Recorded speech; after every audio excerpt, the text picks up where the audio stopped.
everyone and welcome back to our YouTube channel Savvy Forensics। So friends, आज हम बात करने वाले हैं क्वेश्चन डॉक्यूमेंट्स के 25th पार्ट पर और यहाँ पर हम बात करने वाले हैं राइटिंग इंस्ट्रूमेंट्स के बारे में। ठीक है, इससे पहले जो हमारा 24th पार्ट आया था तो वहाँ पर हमने डिस्कस किया था आपकी राइटिंग सरफेस के बारे में कि राइटिंग सरफेस क्या होती है, कितने टाइप के हो सकते हैं, उसका एग्जामिनेशन किस तरह से करते हैं, मैन्युफैक्चरिंग किस तरह से होती है पेपर की। तो वो काफ़ी सारी चीज़ें पढ़ी थी हमने उस वीडियो में और वो वीडियो आपके नेट के एग्जाम पॉइंट ऑफ व्यू से बहुत ज़्यादा इंपॉर्टेंट था। तो अगर आपने वाला वीडियो नहीं देखा है तो उसको ज़रूर से देख लेंगे और उसी तरह से ये वाला वीडियो भी आपके नेट के एग्जाम पॉइंट ऑफ व्यू से बहुत इंपॉर्टेंट होने वाला है, क्योंकि यहाँ पर हम बात करने वाले हैं राइटिंग इंस्ट्रूमेंट क्या होता है, कितने टाइप्स के होते हैं और जो उनके टाइप्स होते हैं उनको भी पूरा डिटेल में आज हम समझने वाले हैं। ठीक है, टाइप्स में बेसिकली जो आपके पेन होते हैं उनके जो अलग अलग टाइप होते हैं उनको आज हम डिस्कस करेंगे। और ये वीडियो स्टार्ट करने से पहले आप सभी को एक न्यूज़ देनी है, इनफैक्ट एक नहीं दो न्यूज़ देनी है। ठीक है, और वो बेसिकली जो न्यूज़ है उसका एग्जीक्यूशन ऑलरेडी हो चुका है, तो आई होप आप लोगों को पता भी चल चुका होगा।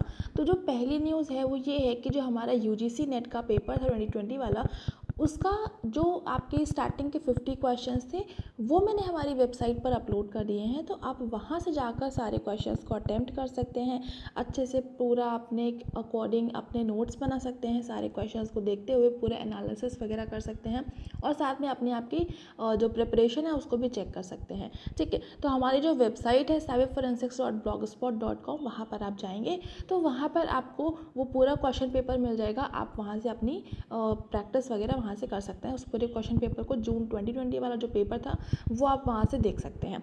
उसमें जो रिमेनिंग 50 क्वेश्चंस हैं वो भी बहुत जल्दी आपको वहीं पर अवेलेबल हो जाएंगे, बस उसमें थोड़ा सा कुछ टाइम लगेगा। ठीक है, तो पहली न्यूज़ तो ये थी। सेकेंड न्यूज़ ये है कि जो हमारा इंस्टाग्राम पेज है savvy forensics ऑफिशियल नाम से, तो वहाँ पर आपको अब से वीकली बेसिस पर या फिर जब भी मेरे पास टाइम होगा या फिर कभी मुझे कुछ ऐसा टॉपिक मिल गया, कुछ अच्छा सा टर्म मिल गया या फिर आपने मुझे कुछ अच्छा सा टॉपिक छोटा सा टर्म को सजेस्ट कर दिया, तो उस टॉपिक का एक छोटा सा इमेज में पूरा कंटेंट आपको वहाँ पर अवेलेबल होने वाला है। ठीक है, मतलब एक इमेज होगी, उस इमेज में वो छोटा सा जो भी टॉपिक होगा उसका पूरी डिटेल्ड इन्फॉर्मेशन होगी, वो आपको अब से इंस्टा पर मिलेगी। क्योंकि क्या रहता है कि जो छोटे छोटे से टॉपिक्स होते हैं वो जनरली वीडियोज़ में कवर नहीं हो पाते हैं, तो इसी वजह से अब से वो जो भी छोटे मोटे से टॉपिक्स होंगे जो कि आपकी कुछ टर्म्स हैं या फिर कोई ऐसी चीज़ है जो कि थोड़ा सा डिफरेंट है, नई है, तो वो चीज़ें आपको अब से हमारे इंस्टा पर मिलेगी। वो बेसिक चीज़ें नहीं होंगी, वो कुछ नॉर्मली डिफरेंट चीज़ें वहाँ पर आपको। और आज मैंने एक पोस्ट ऑलरेडी अपलोड भी कर दी है। बेसिकली जो आपका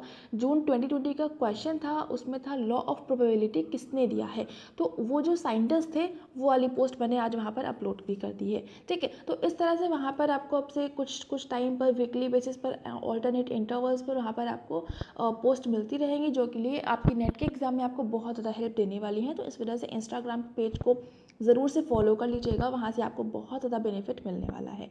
ठीक है, सो ये चीज़ हो गई एंड अभी स्टार्ट कर लेते हैं अपने आज के टॉपिक को, जहाँ पर हम बात करने वाले हैं राइटिंग इंस्ट्रूमेंट की। तो यहाँ पर अगर हम बात करें राइटिंग इंस्ट्रूमेंट क्या होता है, तो सिंपल से आप राइटिंग इंस्ट्रूमेंट से समझ सकते हैं, इसके नाम से समझ सकते हैं कि कोई भी ऐसा मटेरियल जिसका यूज़ करके आप किसी भी राइटिंग सरफेस पर कुछ भी लिख सकते हैं, तो वो इंस्ट्रूमेंट जो होता है आपका राइटिंग इंस्ट्रूमेंट कहलाता है।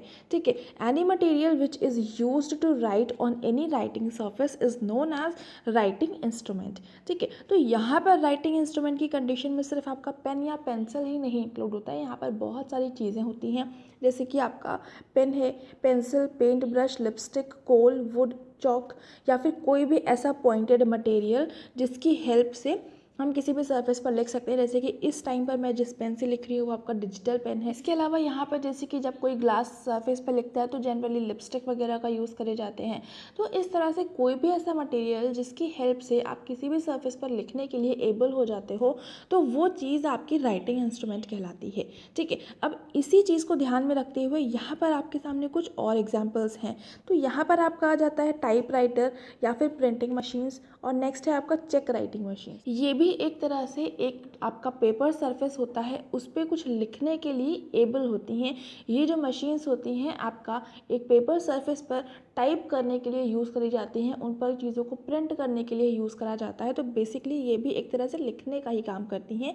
तो इस वजह से जो ये तीनों ही मशीन्स हैं आपकी राइटिंग इंस्ट्रूमेंट में ही इंक्लूड करी जाती हैं। इसके अलावा जो आपकी फ़ोटोकॉपी मशीन होती है या फिर जो आपकी साइक्लोस्टाइल मशीन्स होती हैं, तो इन दोनों को भी ये आपके राइटिंग इंस्ट्रूमेंट में ही इंक्लूड करा जाता है। बेसिकली ये जो होती हैं आपकी एक तरह से डुप्लीकेशन मशीन्स होती हैं। आपकी एक डॉक्यूमेंट सरफेस पर कुछ लिखा हुआ है तो उसको कॉपी करने के लिए यूज़ करा जाता है, बट यहाँ पर भी कॉपी करने के लिए आप जब दोबारा से लिखते हैं तो वहाँ पर आपको राइट करने की रिक्वायरमेंट होती है। तो इस वजह से जो आपकी ये दोनों मशीन्स होती हैं इनको भी आपका राइटिंग इंस्ट्रूमेंट में ही इंक्लूड करते हैं। ठीक है, सो आई होप यहाँ तक आपको ये समझ आ गया होगा कि राइटिंग इंस्ट्रूमेंट के अंदर क्या क्या चीज़ों को हम इंक्लूड कर सकते हैं। तो इस तरह से आपके और बहुत सारे एग्जांपल्स हो सकते हैं जो कि राइटिंग इंस्ट्रूमेंट में इंक्लूड हो सकते हैं। ठीक है, सो ये हो गया। एंड इसके अलावा यहाँ पर अभी हम बात करें जो इसकी एग्जांपल्स होते हैं तो उनके बेसिकली टाइप्स के बारे में, टाइप्स ऑफ राइटिंग इंस्ट्रूमेंट। तो जैसे कि राइटिंग इंस्ट्रूमेंट मैंने आपको बताया कि उसका कोई एग्जैक्ट क्लासिफिकेशन हम नहीं कर सकते, उसमें बहुत सारी चीज़ें आती हैं। ठीक है, तो इसमें जैसे कि मैंने आपको बताया था जो आपकी टाइप राइटिंग मशीन है, प्रिंटिंग मशीन है, ज़ेरॉक्स कॉपी मशीन है, आपकी फ़ोटोकॉपी वाली मशीन जिसको कहते हैं, या फिर साइक्लोस्टाइल मशीन है, चेक राइटिंग मशीन है। तो ये सारी जो मशीन्स होती हैं इनके बारे में, इनका एग्जामिनेशन किस तरह से होता है, ये क्या होती है, किस तरह से वर्क करती हैं, किस तरह से इनका पूरा प्रोसीजर रहता है, तो उसके बारे में हम उनको सेपरेट वीडियो में समझेंगे।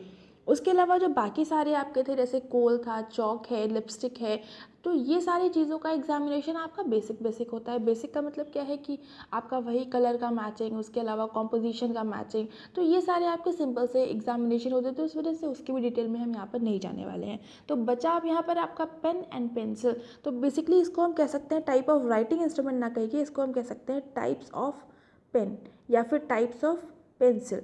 ठीक है, क्योंकि पेंसिल भी आपकी दो तरह की होती है, और दो क्यों, उसमें और बहुत सारे टाइप होते हैं। जैसे कि उसमें अगर आपने शेडिंग वाली पेंसिल का भी यूज़ करी होगी तो आपने देखा होगा वो आपकी अलग अलग नाम से आती है। नाम आपका सेम रहता है बट उसमें आता है 2B, HB, 4B, 6B, 8B। तो ये जो चीज़ रहती है बेसिकली ये उसमें जितना ज़्यादा वो डार्क लिखेगी, जितना ज़्यादा वो डार्क शेड करेगी या जितना कम वो डार्क शेड करेगी, उसके बेसिस पर ये क्लासिफिकेशन है। उसके अलावा अगर हम पेन की बात करें तो पेन जो रहते हैं आपके वो भी अलग अलग टाइप के होते हैं। उनका पूरा तो कंस्ट्रक्शन, आपका जो उनका पैटर्न होता है लिखने का, जो निब उसमें यूज़ होती है उसमें मेन डिफरेंस देखा जाता है। बाकी जो इंक यूज़ होती है उसमें डिफरेंस देखा जाता है। तो इस तरह से आपके अलग अलग टाइप के पेन भी होते हैं, तो उन्हीं के बारे में आज हम डिस्कस करने वाले हैं। ठीक है, तो यहाँ पर सबसे पहला है आपका बॉल पेन, नेक्स्ट है यहाँ पर आपका fountain pen, roller pen, fibre tip pen, pencil जो आपकी ग्रेफाइट वाली होती है, उसके अलावा जो आपकी कलर पेंसिल्स होती हैं, मतलब जो पेंसिल कलर्स आते हैं वो भी आपका पेंसिल में ही इंक्लूड होगा। नेक्स्ट है आपका क्रेयॉन या फिर वैक्स पेंसिल। ठीक है, तो ये आपका कुछ क्लासिफिकेशन है, इसको हम कह सकते हैं टाइप्स ऑफ पेन और पेंसिल। और अभी इन्हीं के बारे में एक एक करके पूरा हम इनको डिटेल में समझ लेते हैं। तो यहाँ पर सबसे पहले अगर हम बात करें बॉल पॉइंट पेन की, तो बॉल पॉइंट पेन की अगर हम फंक्शनिंग की बात करें कि किस तरह से वो फंक्शन करता है, तो इसमें जैसे कि आपने देखा होगा जो बॉल पॉइंट पेन की निब होती है तो उसको कभी ध्यान से देखिएगा, वहाँ पर आपको एक बॉल लाइक स्ट्रक्चर दिखेगा। जैसे कि मान लीजिए ये निब है, तो ये जो आपका बिल्कुल आउटर सरफेस पर जो होती है वो एक बॉल की तरह से स्ट्रक्चर होता है, सॉलिड बॉल होती है वहाँ पे।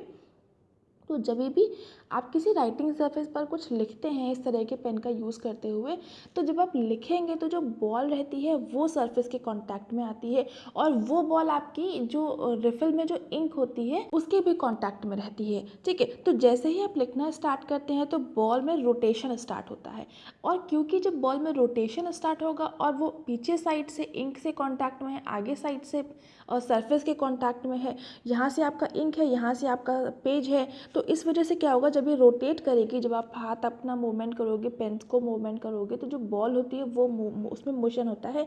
तो उसमें मोशन की वजह से जैसे कि वो आगे बढ़ता जाता है वैसे वैसे वो इंक का डिपोजिशन उसी लाइन पर, उसी सरफेस पर, उसी पर्टिकुलर प्लेस पर करती जाती है। ठीक है, तो इस तरह से ये आपका बॉल पॉइंट पेन का वर्क होता है।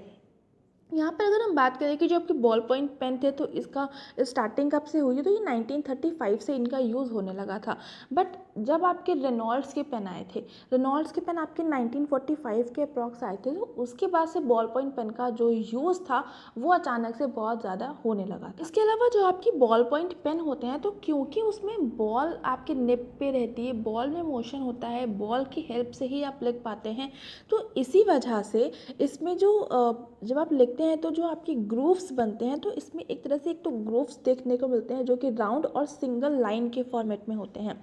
बिल्कुल राउंड लाइन होती है और एक ही लाइन बनती है, पूरी सॉलिड सिंगल लाइन बनती है। ठीक है, इसमें जो इंक यूज़ होती है वो आपकी एक तरह से रियल फ्लूइड नहीं होता है, क्योंकि रियल फ्लूइड नहीं होता है तो इसी वजह से जो ये जब सरफेस पर आप लिखते हैं तो उस सरफेस को पेनिट्रेट नहीं कर पाती, मतलब पेपर को ये पेनिट्रेट नहीं कर पाती है। मान लीजिए ये आपकी कोई पेपर सरफेस है तो इसकी अपर सरफेस पर ही रहेगी, इसकी जो बैक साइड की सरफेस होती है उस तक नहीं पहुंच पाएगी, क्योंकि यहाँ पर जो आपकी इस तरह की इंक होती है वो पेपर की फाइबर्स को पेनिट्रेट नहीं कर पा रही है। ठीक है, और क्यों नहीं कर पा रही है, क्योंकि ये आपकी रियल फ्लूइड है ही नहीं। अब इसके अलावा जैसे कि हमने देखा था कि यहाँ पर बॉल होती है, तो बॉल जो रहती है आपका इंक के कॉन्टैक्ट में हर समय रहती है, तो इसी वजह से मान लीजिए आप एक साइड से लिख रहे हैं, तो जैसे ही आप अपने पेन का जो एंगल होता है, पेन की जो डायरेक्शन होती है उसको आप रोटेट करते हैं अपने फिंगर्स के बीच में, तो जो उसकी जस्ट अपोजिट सरफेस होती है, अपोजिट साइड होती है उस पेन की जो निब होती है, तो वहाँ पर इंक का डिपोजिशन बहुत ज़्यादा हो जाता है। तो जैसे ही आप उससे लिखना स्टार्ट करते हैं उस साइड से, तो आपको उस स्टार्टिंग स्ट्रोक में जो है वहाँ पर आपको स्मजिंग देखने को मिलती है। तो जो स्मजिंग वाला कैरेक्टरिस्टिक फीचर होता है ये आपके बॉल पॉइंट पेन का होता है। जनरली आपको स्मजिंग जो होती है वो आपके बॉल पॉइंट पेन के केसेस में ही देखने को मिलती है।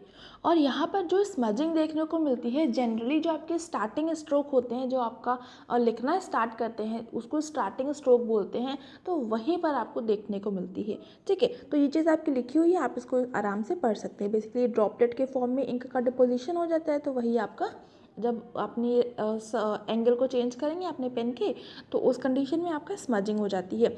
उसके अलावा इस तरह के पेन में जो आप लिखते हैं तो फ्लो बहुत स्मूथ बनता है, तो ये चीज़ आपको आपकी राइटिंग में भी देखने को मिलती है, तो इस वजह से आप इसको कुछ हद तक आइडेंटिफाई भी कर सकते हैं। उसके अलावा यहाँ पर जो आपकी स्टार्टिंग स्ट्रोक होते हैं तो वहाँ पर जो इंक होती है वो रिलेटिवली बहुत ज़्यादा डार्क होती है, और कई बार क्या रहते हैं कि आपने लिखते लिखते पेन को एक जगह पर स्टॉप कर दिया, तो वहाँ पर भी आपका जो स्मजिंग होती है कई बार उस टाइम पर उस जगह पर भी देखने को मिलती है, क्योंकि वही चीज़ है, क्योंकि जो अपोजिट सरफेस होगी वहाँ पर आपका इंक का डिपोजिशन हो चुका होगा, और जब आप पेन को लिखते लिखते स्टॉप कर देंगे, उसको धीरे से स्ट्रेट कर देंगे, तो जो इंक का डिपोजिशन होगा वो आपकी राइटिंग सरफेस पर चला जाएगा। ठीक है, तो ये चीज़ होती है आपकी बॉल पेन में। और इसके अलावा यहाँ पर आपके दो इंपॉर्टेंट फीचर्स होते हैं आपके बॉल पॉइंट पेन के। पहला होता है आपका स्किपिंग, सेकेंड होता है आपका ग्रुपिंग। तो ये जो स्किपिंग होता है तो बेसिकली इसमें क्या होता है, जब आप लिख रहे होते हैं तो कई बार जो इंक का फ्लो होता है वो उतना प्रॉपर नहीं हो पाता है, जो इंक होती है वो बॉल के साथ उतना प्रॉपर कांटेक्ट में नहीं आ पाती, जिसकी वजह से इंक का फ्लो में थोड़ा सा इंटरप्शन होता है। तो वो जो इंटरप्शन देखने को मिलता है, वो जो लाइन में ब्रेकेज देखने को मिलता है, उस चीज़ को हम बोलते हैं स्किपिंग। ठीक है, तो यहाँ पर आप देख सकते हैं ये एस जो है, तो इसमें आप देख सकते हैं ये एस में इस जगह पर आपका पूरा प्रॉपर उतनी स्मूथ लाइन नहीं बनी है, यहाँ पर स्किपिंग हुई है। यहाँ पर आपने देखा होगा, यहाँ पर आपको अनइंक्ड स्ट्रोक देखने को मिलेंगे, तो ये चीज़ आपकी स्किपिंग कहलाती है। नेक्स्ट अगर हम गोपिंग की बात करें तो जो डार्क डिपोजिशन हो जाता है इंक का, वो चीज़ आपकी गोपिंग कहलाती है। जैसे कि यहाँ पर आप देखें तो रिलेटिवली बाकी लेटर से आप कंपेयर करें तो यहाँ पर इंक का डिपोजिशन रिलेटिवली ज़्यादा है, तो इसको हम बोलते हैं गोपिंग। ठीक है, सो ये दोनों आपके बॉल पॉइंट पेन के कैरेक्टरिस्टिक फीचर होते हैं, और ये दोनों टर्म आपके नेट के एग्जाम पॉइंट ऑफ व्यू से काफ़ी इंपॉर्टेंट है, तो इनको अच्छे से याद कर लीजिएगा। और अभी हम आगे मूव करते हैं और नेक्स्ट अभी हम बात कर लेते हैं फाउंटेन पेन की। तो अगर हम फाउंटेन पेन की बात करें तो आपने इसकी निब देखी होगी, कुछ इस तरह से होती है। ठीक है, तो इसमें क्या रहता है आपके मैंने उतना क्लियर मैं अच्छे से बना नहीं पाई हूँ, मैं एक बार फिर से ड्रॉ कर देती हूँ। जैसे कि आपने देखा होगा तो इसकी जो निब होती है वो कुछ इस तरह से होती है, तो इसमें यहाँ से आपका बीच से पार्टीशन होता है इस निब का, मतलब कि जो निब होती है वो दो पार्ट्स में होती है, और यहाँ पर इसी वजह से जब आप इस तरह के पेन से लिखते हैं तो आपकी जो राइटिंग सरफेस होती है वहाँ पे दो पैरेलल लाइंस बनती हैं, उतना क्लियर नहीं बनती कि आपको दिखे नेकेड आई से, जब आप उसको माइक्रोस्कोप से देखेंगे तो आपको समझ में आएगा।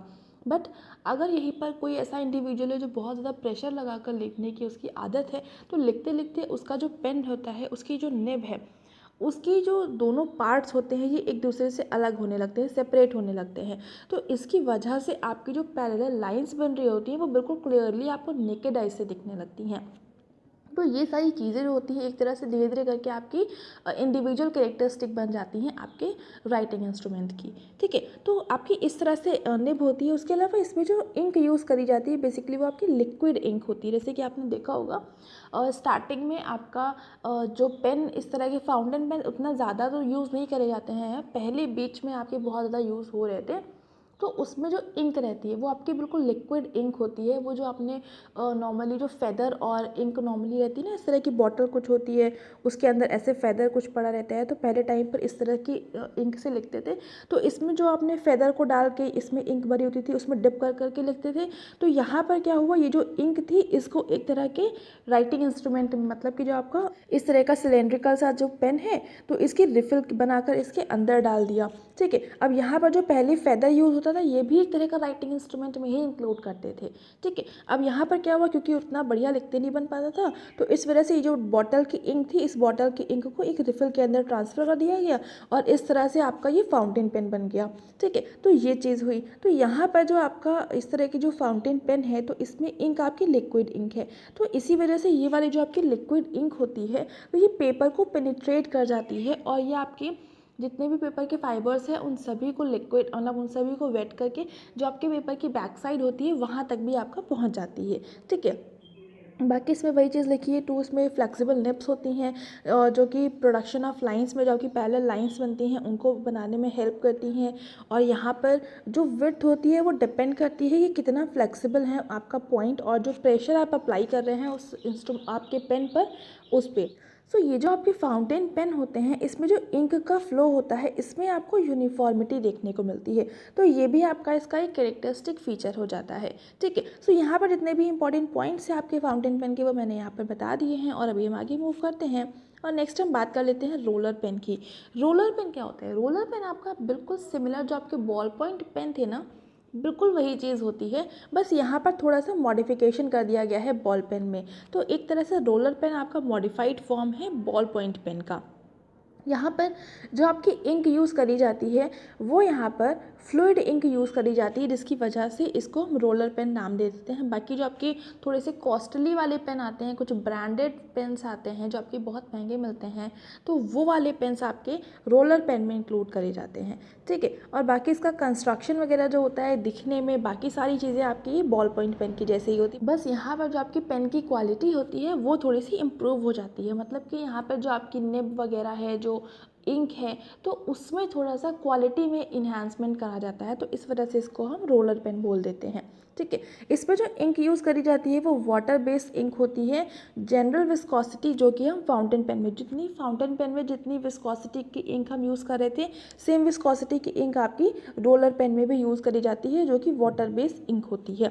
And sometimes produce grooves in the strokes in the same manner as the ball pen and sometimes show flowing back of the ink in the ends of the strokes like the strokes found in the fountain pen writings.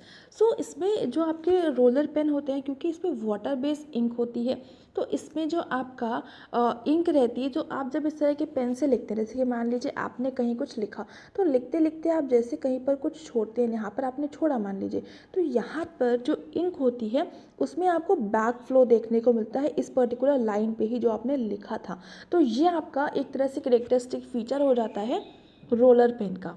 ठीक है, उस तो यहाँ पर आपको grooves देखने को मिलते हैं जब आप लिखते हैं तो उसमें जो स्ट्रोक्स बनते हैं तो वो स्ट्रोक्स में आपको ग्रूव्स देखने को मिलते हैं।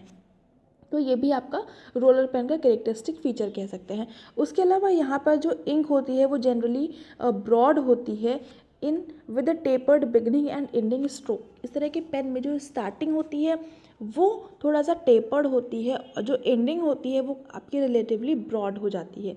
ठीक है, तो ये भी आपका रोलर पेन का हम कैरेक्टरिस्टिक फीचर कह सकते हैं। और बाकी जनरली आप किसी भी पेन से जब लिखना स्टार्ट करते हैं तो स्टार्टिंग आपका जनरली ब्रॉड होता है और जब आप लिखते टाइम पर जब आप उसको एंड करते तो जो आपका एंडिंग स्ट्रोक होता है वो आपका बहुत फाइन बनता है। ठीक है, तो ये चीज़ आपका कॉमन होता है लगभग हर तरह के पेन में। उसके अलावा मान लीजिए अगर आपने उस जगह पर पेन को रोक रखा है एंडिंग स्ट्रोक पर तो उस कंडीशन में आपका वो पर्टिकुलर पॉइंट ब्रॉड हो सकता है। ठीक है, तो ये चीज़ हो गई। एंड अभी हम नेक्स्ट बात कर लेते हैं अब पोरस टिप पेन्स की। तो पोरस टिप पेन का क्या मतलब होता है? तो पोरस टिप पेन जैसे कि आपको नाम से समझ में आ रहा होगा कि ऐसे पेन जिनकी जो निब होती है, जिनकी जो टिप होती है वो पोरस होती है। पोरस मतलब जिनमें बहुत सारे छोटे छोटे से माइन्यूट से होल्स देखने को मिलते हैं, छिद्र होते हैं, बहुत सारे छेद होते हैं। तो उस तरह की जो टिप होती है उसको हम बोलते हैं पोरस टिप पेन। अब पोरस टिप पेन के और बहुत सारे नाम होते हैं, जैसे कि fibre tip pen, nylon tip pen, reed pen, synthetic tip pen या फिर फेल्ट टिप पेन्स। तो अगर हम इस तरह के कुछ अगर हम एग्जांपल्स की बात करें कि ऐसा कौन सा पेन हो सकता है जिसमें बहुत सारे होल्स देखने को मिलते हैं टिप पे, तो यहाँ पर ये आपके जो स्केच पेन्स आते हैं उसमें आपने देखा होगा कि वो थोड़ा सा आपका फाइबर लाइक उसकी जो निब होती है वो फाइबर जैसी होती है और उसमें बहुत सारे होल्स होते हैं। इसी तरह से जो आपके मार्कर होते हैं तो वो भी आपके एक तरह से पोरस टिप पेन वाले ही आपके रहते हैं। ठीक है, तो ये आपके जो स्केचेस हैं, स्केच पेन्स हैं, मार्कर्स हैं, आपके बहुत पतली निब वाले भी आपके स्केच पेन्स आते हैं। तो ये सारी ही चीज़ें आपकी पोरस टिप पेन में इंक्लूड करी जाती हैं। यहाँ पर जो आपकी स्ट्रोक्स होते हैं उसमें बहुत परफेक्ट यूनिफॉर्मिटी बनती है और जो इंक की स्प्रेडिंग होती है वो भी बहुत ज़्यादा स्मूथ होती है। अब क्योंकि यहाँ पर बहुत सारे होल्स आपकी टिप में होते हैं तो इसी वजह से वो हर होल से प्रॉपर इंक बिल्कुल स्मूथली आएगी। तो इसी वजह से जो स्प्रेडिंग होती है इंक की वो बहुत ज़्यादा स्मूथ होती है और स्ट्रोक्स में यूनिफॉर्मिटी देखने को मिलती है। उसके अलावा इस तरह के जो पेन होते हैं वो आपकी उसमें जो निब होती है वो basically 2 different constructed writing tips होती हैं। पहली होती है आपकी stiff porous plastic point, second होती है आपकी हार्ड पोरस फाइबर्स, मतलब कि जिसमें आपका प्लास्टिक का यूज़ करा गया है और स्टिफ पोरस उसको बनाया गया है। दूसरा जहाँ पर फाइबर का यूज़ करते हुए उस टिप को बनाया गया है। तो प्लास्टिक वाले भी होती हैं और आपकी फाइबर्स वाले भी होती हैं। जनरल केसेस में आपकी फाइबर्स की ही देखने को मिलती हैं। ठीक है, तो ये आपकी दो तरह की कह सकते हैं कि दो तरह की आपकी टिप्स होती हैं पोरस टिप पेन में। तो ये आपका नेट के एग्जाम पॉइंट ऑफ व्यू से इंपॉर्टेंट हो सकता है, तो इस चीज़ को याद रख लीजिएगा। उसके अलावा the pen writes with the capillary action in which the ink flows down through the tip to the paper during writing. So अगर कभी आपने जो स्केच पेन्स होते हैं उसको ओपन करके देखा होगा कि उसमें रिफिल किस तरह से होती है, तो आपको पता होगा कि इस तरह से स्ट्रेट जो आपकी नॉर्मल पॉलीथीन होती है, पॉलीथीन का थोड़ा सा हार्ड वाला रहता है, उसकी लेयरिंग होती है, उसके अंदर में जो आपकी जूट वाली कॉटन होती है वो भरी होती है। अब इस कॉटन को जिस भी कलर की आपको इंक की रिक्वायरमेंट है उससे पूरा उसको कॉटन को सोक करा दिया जाता है। अब इसमें पूरी कॉटन भरी हुई है। अब इसके कांटेक्ट में जो आपकी निब होती है वो रहती है। ठीक है, मतलब बाकी का आपका जो पेन का स्ट्रक्चर होता है वो तो होता ही, मैं सिर्फ आपको बाकी के जो मेन चीज़ है उसके बारे में बता रही हूँ। तो यहाँ पर जो आपकी निब है वो आपके इसके कांटेक्ट में रहती है। ठीक है, तो अब इसके बाद जब इसके कांटेक्ट में रहेगी तो इसमें अब लगता है कैपिलरी एक्शन। अब कैपिलरी एक्शन क्या होता है, तो इसको समझने के लिए मैं आपको एक एग्जांपल देती हूँ। जैसे कि एक आप बाल्टी में पूरा पानी भर दीजिए और साइड में आपकी टॉवल का एक कॉर्नर को उस पानी में डिप करके रखिए। ठीक है, 1 घंटे बाद में आप देखेंगे कि आपने सिर्फ एक कॉर्नर को डिप करके रखा था लेकिन वो आपकी पूरी टॉवल जो थी वो पूरी की पूरी टॉवल गीली हो गई। क्यों हो गई? ये इसी वजह से हुआ क्योंकि यहाँ पर कैपिलरी एक्शन का वर्क काम किया। तो कैपिलरी एक्शन में क्या हुआ कि एक चीज़ जैसे कि मान लीजिए यहाँ पर आपका कांटेक्ट में है तो यहाँ पर जो इंक है तो वो फ्लो होते होते इसके कांटेक्ट तक आएगी। अब क्योंकि ये इसके कांटेक्ट में आ रही है और आप इसको जो है राइटिंग सरफेस के कांटेक्ट में ला रहे हैं तो यहाँ पर आपका पूरा प्रॉपर फ्लो बन गया, जैसे कि टॉवल वाले केस में बना था कि वहाँ पर आपका ये आपकी बकेट थी, इसमें आपका पूरी टॉवल रखी हुई थी, ये वाला कॉर्नर आपने और पानी में डिप करके रखा हुआ था, तो यहाँ पर आपका पूरा फ्लो बन गया था इस तरह से। इसी तरह से सिमिलर यहाँ पर भी होगा कि जो आपकी टिप थी तो ये टिप थी, यहाँ पर आपका राइटिंग सरफेस कांटेक्ट में आ रही है तो यहाँ पर पूरा फ्लो बन गया इस तरह से। तो ये चीज़ आपकी इस तरह से कैपिलरी एक्शन की फ्लो की हेल्प से ये पूरा का पूरा आपका पेन का फ्लो होता है। ठीक है, तो इस तरह से आपके पोरस टिप पेन वर्क करते हैं। आई होप आपको यहाँ तक चीज़ें अच्छे से क्लियर हो गई होंगी। अब यहाँ पर जो आपकी टिप होती है वो कई बार बहुत ब्रॉड रहती है, जैसे कि आपके मार्कर पेन की बात करें, स्केच पेन की बात करें तो वो थोड़ा सा मीडियम आ जाती हैं और उससे भी आपकी पतली आती हैं, आपकी जो नॉर्मल पेन की जैसी आती है, लेकिन वो पोरस टिप पेन आपके स्केच की जैसी ही होती है। बस उसका पॉइंट काफ़ी पतला हो जाता है। ठीक है, तो इसमें जो आपकी स्टार्टिंग और एंडिंग स्ट्रोक होते हैं वो आपकी टिप की थिकनेस के पर डिपेंड करते हैं कि कितना ज़्यादा आपका ब्रॉड स्ट्रोक बनेगा स्टार्टिंग या एंडिंग, या कितना ज़्यादा पतला बनेगा। ठीक है, तो ये चीज़ हो गई। नेक्स्ट अगर हम यहाँ पर बात करें तो यहाँ पर जो इंक यूज़ करी जाती है वो जनरली फ्लूइड इन नेचर होती है, जो कि वाटर बेस या फिर सॉल्वेंट बेस हो सकती है। उसके अलावा ये जैसे ही इस तरह की इंक सरफेस के कांटेक्ट में आती है, पेपर सरफेस के कांटेक्ट में, तो वो तुरंत से सूख जाती है, तुरंत से ड्राई हो जाती है। तो ये आपका कैरेक्टरिस्टिक फीचर हो जाता है पोरस टिप पेन का। तो इसके अलावा इसको जब आप नॉर्मली देखते हैं तो वहाँ से भी आपको अंदाज़ा लग जाता है कि ये आपका किस तरह की इंक है, तो किस तरह के यहाँ पर पेन का यूज़ हुआ होगा। तो ये आप नॉर्मली सिर्फ हैंड राइटिंग जो भी है तो उसको देखकर भी बता सकते हैं। उसके अलावा लिखते लिखते आप कुछ लिख रहे हैं और यहाँ पर आपने पेन को यहाँ पर रोक के रहे, तो ये तो डिजिटल पेन है तो ये तो नहीं स्प्रेड करेगा, लेकिन वो आपका पोरस टिप पेन है तो वहाँ पर इंक का जो फ्लो है वो कैपिलरी एक्शन की वजह से पूरा प्रॉपर बना हुआ है। तो क्योंकि यहाँ पर आप इसको कॉन्टैक्ट में लगाए हुए हैं पेपर के, तो इस वजह से यहाँ पर जो आपकी इंक का फ्लो होगा वो बहुत ज़्यादा होते होते यहाँ पर बहुत ज़्यादा आपको थिकनेस देखने को मिल जाएगी। ठीक है, तो ये चीज़ आपकी पोरस टिप पेन का कैरेक्टरिस्टिक फीचर हो जाता है। तो ये चीज़ आपकी यहाँ पर लिखी हुई है, आप इसको आराम से पढ़ सकते हैं। तो इस वजह से यहाँ पर ये जो पॉइंट रहता है ये आपके नेट के एग्जाम पॉइंट ऑफ व्यू से काफ़ी इंपॉर्टेंट हो जाता है। और जो पोरस टिप पेन होते हैं इसकी टेक्निक थोड़ी सी डिफरेंट होती है, तो इस वजह से मैंने अपना बेस्ट देने की कोशिश करी है। आई होप आपको समझ में आया होगा, एग्जाम्पल वगैरह दे के समझाया है। बट फिर भी कोई डाउट रह जाते हैं तो आप हमें कमेंट सेक्शन में लिख सकते हैं, उसका रिप्लाई आपको डेफिनेटली मिल जाएगा। ठीक है, इसके बाद में नेक्स्ट अगर हम बात करें तो यहाँ पर आ जाती हैं आपकी पेंसिल। अब पेंसिल आपकी बहुत तरह की होती है, जैसे कलर पेंसिल्स होती है और इसके अलावा मैंने बताया था आपको 2B, HP, 4B, 6B, 8B, तो ये सारी आपकी अलग अलग तरह की पेंसिल्स होती हैं।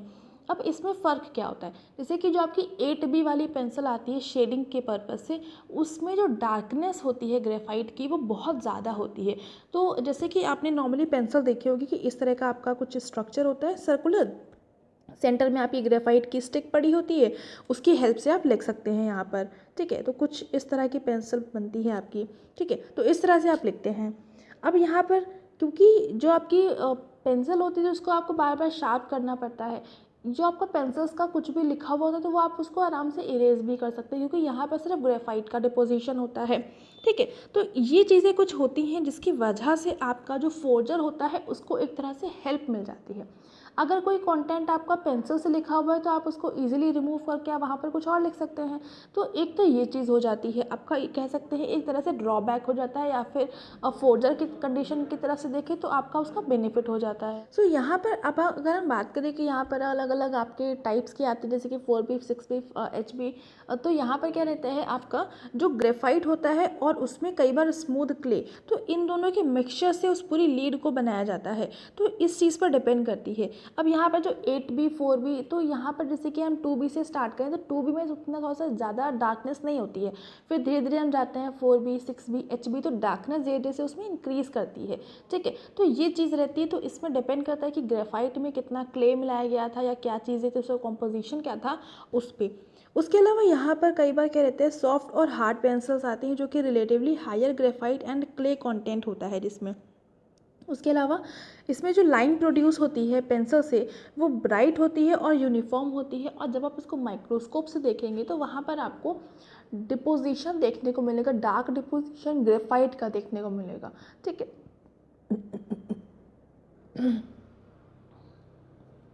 उसके अलावा यहाँ पर आपको प्रॉपर ग्रूव्स भी देखने को मिलेंगे, और साथ में ये चीज़ आपकी डिपेंड करेगी कि जो भी राइटर है तो वो कितनी ज़्यादा प्रेशर लगा के लिख रहा है, किस तरह से लिख रहा है, तो उस चीज़ पर डिपेंड करती है। क्योंकि अगर प्रेशर ज़्यादा होगा तो ग्रूव्स ज़्यादा डिप्रेस्ड बनेंगे, तो उसकी वजह से जो आपका पेंसिल का जो ग्रेफाइट रहता है उसका डिपोजिशन वहाँ पर ज़्यादा देखने को मिलेगा।